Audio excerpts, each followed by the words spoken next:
نحمدہ و نصلی علی رسولہ الکریم، اما بعد۔ مسجد میں آنے والے جنتی مہمان نوازی کا مستحق۔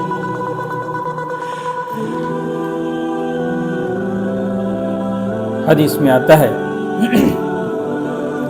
حضرت ابو موسیٰ رضی اللہ عنہ سے روایت ہے، وہ بیان کرتے ہیں کہ رسول صلی اللہ علیہ وسلم نے فرمایا، بلا شبہ نماز میں لوگوں میں سب سے زیادہ اجر کا مستحق وہ شخص ہے جو ان میں سب سے زیادہ دور سے اس کی طرف یعنی مسجد کی طرف چل کر آتا ہے۔